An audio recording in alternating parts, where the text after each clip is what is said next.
My name is Scott Carola, and I've been with the New Bedford Police Department now for 17 years. This is my 17th year. Prior to this, I was a corrections officer at the Ash Street Jail, and I did that for 3 years. So 20 years total. I've been in law enforcement.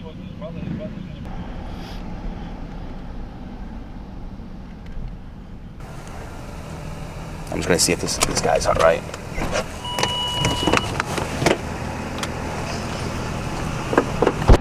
Well, the role of a police officer, I guess it depends on who you ask, you know. Obviously, we're out there to fight crime. We're out there to prevent crime. But I think the effective police officer nowadays wears a lot of different hats. You know, we're social workers. We're medics that are first on scene. We are psychiatrists. We lend emotional support. We are people who get poor people and sick people and mentally unstable people, emotionally disturbed people services. So we're a triage for that as well. So we wear a lot of different hats, you know. I think that maybe when people come on this job, they have this sense that the police officer is a warrior, and they have that sense of adventure that they're going to go out there and fight crime. And we do some of that. When you first come on, it's kind of like you see the world in black and white and good versus evil. And, you know, I used to tell my kids when they were very small, when they'd ask what Dad did for a living, I'd say, well, Dad catches bad guys, you know, because that's just an easy way for children to understand what it is that you do. And in a lot of ways, that's what a lot of people feel that you do. You go out there and you catch bad guys. But the truth of the matter is, once you've been on for a while and you begin to hear the stories and deal with people, you begin to see that, you know, most of the people that you deal with are not evil.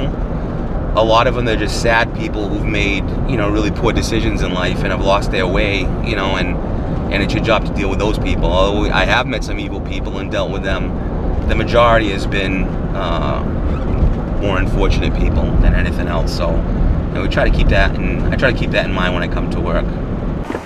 Hey, what's going on, Erin? How you doing?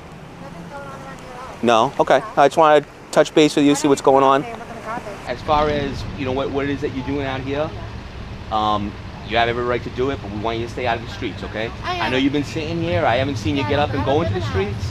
What is it? I don't live in a house. You live in a house? No, I don't live in a house. You don't live in a house? No, I understand that.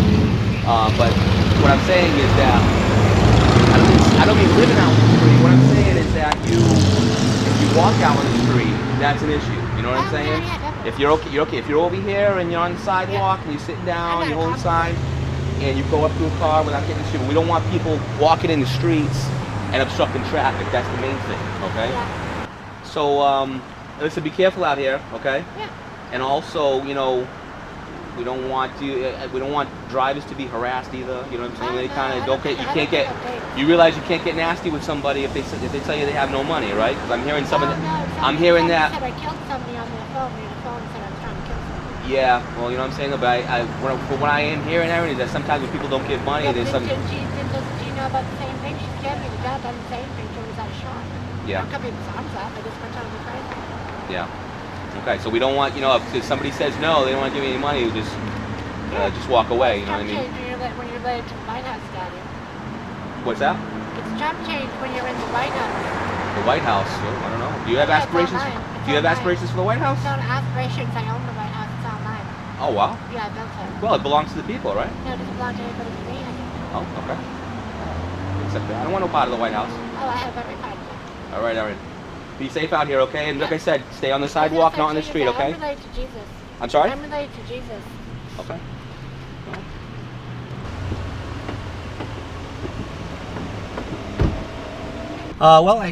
A few years ago, I wanted to take my oldest child for an art class, and we had to get her supplies. So I took her to an art store, and when I walked in there, I looked at all the supplies. I kind of remembered the time when I used to draw, and I used to really enjoy it, and I used to really get a sense of stress relief out of it. And I hadn't done it for years, you know, because I was so occupied with what I was doing now in my career. So I figured, you know, I'm gonna buy myself a pencil set.